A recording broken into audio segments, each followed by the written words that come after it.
Hello everybody and welcome back to Victoria 3. This is going to be a short and sharp, concise beginner's guide to the economy. This video should teach you everything you need to know for a beginner's perspective on how to run a country in Victoria 3. It doesn't really matter which one I jump into per se, although I'll choose one of the more major powers from Europe for the purpose of this video. Ranked 8th in the world and starting with quite the deficit, Spain looks like a pretty good case study. Obviously, up the top here, we can see how much money we've got, and hovering over it gives us a reasonable look at where money's going out. Primarily, it will be government wages and buildings, military, and construction, if you have anything queued to construct. Our income, of course, comes from our people, largely, and the market that surrounds them. We can control it directly, of course, on the budget panel here through the taxation level, primarily. Upping the taxes will, of course, bring more money into the books, and as a short-term way to raise cash, this works really well. The downside to it is that you will increase radicalism within your country, and it will start to rise really quickly, and you may not ever be able to get it down again. These radicals will make passing laws difficult and could cause all kinds of other disturbances.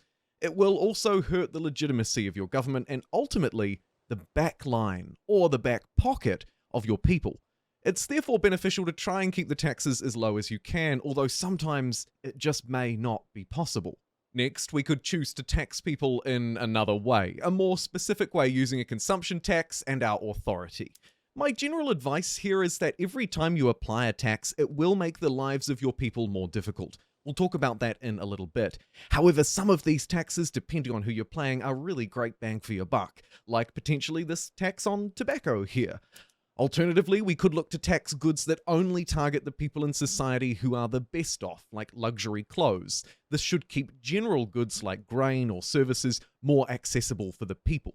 Speaking of the people, of course, if you hover over the standard of living up here, you'll get a feeling for how well you're doing compared to those around you. And if you look into specific groups, here's the lower strata, you can see that these groups are paying a lot more for their goods. It's using this page that I can get a feel for just what needs to be addressed within the economy. At the moment, luxury clothes are very expensive, but they don't account for much of what people are buying.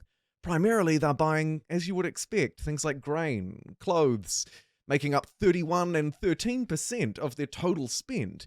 It could be a good idea, therefore, to try and make these goods relatively cheaper in the economy, and could be a great way for us to make a little bit of extra money because there's clearly more demand than there is supply. Back on our budget tab, though, we do have a couple more things we can do. If we are actively constructing, more on that in a minute, we'll be able to pause it, temporarily saving us whatever money the construction industry in particular, that's this tab here, within the buildings menu, is costing us. And then finally, we have wages that we can tinker with. Raising them will increase the approval of interest groups, helping us win them over, get their benefits, or potentially pass laws if they're in government. Lowering wages will of course save you money. Let's take a look. At the moment, I'm draining $4,000 out of my budget. If I lower the government wages down to the bottom, we actually start to turn this around, back into the green.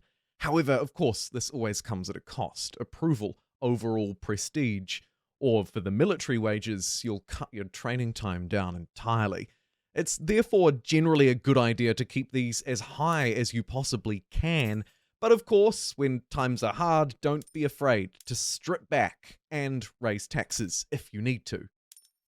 You will notice this gold bar underneath my money here. While I'm losing £3,000 at the moment, give or take, we still have 1.1 million in our reserves. We can therefore ride along in the red for quite a while.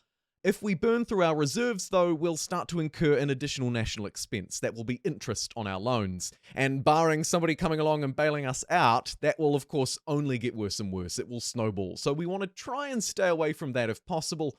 But also try and make sure that we're making the most of our money. Any money sitting around in our reserves is ultimately kind of being wasted. This screen is key to running any economy in Victoria 3. Why? Because it shows you where the lack in your supply is, or where demand is incredibly great. If we filter by market price, you can see it here. We are paying within our Spanish market. As you can see, there are a lot of different markets in the world, and of course, we can trade with them. More on that at the end of the video. But you can see that within our market, some things are wildly overpriced. A lot of them at the top here are more luxury goods. However, there are also some necessities here. Tools, for example, under the staple goods filter, obviously needed for construction and all sorts of industry, and we're currently paying 53% compared to the base price. That is not good enough.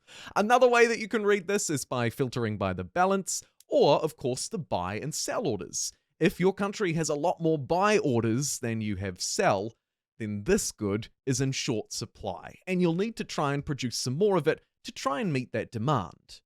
We know that those within the lower strata of our society are paying more for grain than they need to be, and it makes up roughly 1/3 of their expenditure. This UI, by the way, will be receiving an overhaul in future. You'll be able to go into the population screen and get a better feel for it here among the people. But you can see there are, of course, multiple ways to navigate to it, if you're curious. Let's use our example of grain, though. If we click into it here on the market menu, we can see that we're paying more than we should be on this graph. Look at this graph! So, we have a couple of options, and in this video, I'll take you through the two most logical ones. The first one is to go to Applications, or you can go to the Buildings menu and build a way to produce it. In this case, we want to get grain, and you can see that as I hover over these different buildings, it tells me what they'll produce. So I can click into any type that I can build and start to build them anywhere I can. That will provide additional sources of the goods that we need and more jobs for our populations as well, increasing our domestic supply, but of course, adding an extra expense temporarily as we kick our construction sector into gear. Navigating back to the Market tab, the other way that we could fix this, a much faster way, would be to engage in a new import route. We could start importing some. There's actually a really brilliant trade route here. It's high level, it'll use a lot of convoys, but man, we'll get an insane amount of grain. But we have plenty of options, and we can start importing grain, and that will almost start to immediately, or at least have a much faster impact on the overall supply within our market. It's important to note, though, that to maintain trade routes, you'll need to make sure that you have bureaucracy that you can get by building administrative centers, for example. And you'll also need to make sure that you have a way to transit the goods. If you're trading with a next-door neighbor, that can be done via land. However, you will need those convoys that I talked about earlier if you want to trade via the sea. Your convoys, as you can see here, are produced by buildings called ports. And now it should be less of an extreme expense on the people who were trying so hard to get it earlier. Let's take a look. Great! It's now not one of their high expenditures. The proportion of their money that they're spending on it is going down because the relative price is stabilizing. You'll also notice it's really helped our overall economy because a more efficient economy will ultimately produce more money. And if people can get access to the grain that they need at a good price and try and balance out the supply and demand, our economy will be better off for it. One of the only temporary expenditures that might rise and fall throughout your gameplay, unless you're rallying your military, will be your construction sector. And at the end of the video here, I just want to make a note that you don't need to build a lot of these. The more you build, the more fabric and wood you'll use. Of course, you'll create jobs, but there can be a limit, and often it's less than you would expect. So build these carefully. Try and focus in on specific regions when you're building them, and build them one at a time and monitor how it affects your costs. Finally, if you'd like to open up your markets in more ways, if you'd like to take more advantage of trade rather than international production, it's important to note a couple of things at the end here. Firstly, if you navigate to your Politics and Laws tab, there will be laws that directly affect your economy and how much money you're making. A couple of note: taxation. Generally speaking, if you can move towards per capita or proportional taxation, you'll make much more money. You can see here I'd make an extra £21,000 if I was able to move to this system. Alternatively, you could try and free up more of your workforce by changing your human rights laws, or change the overall economic system. Generally, if you're a traditionalist economy, you want to move away from that and towards one of these three in the middle. Make sure you also head to your diplomatic lens and ensure that you have declared strategic interests. This will let you open up extra agreements, raise relations, declare war, or remove the bureaucracy costs to trade through a trade agreement. Thanks for watching. See you next time.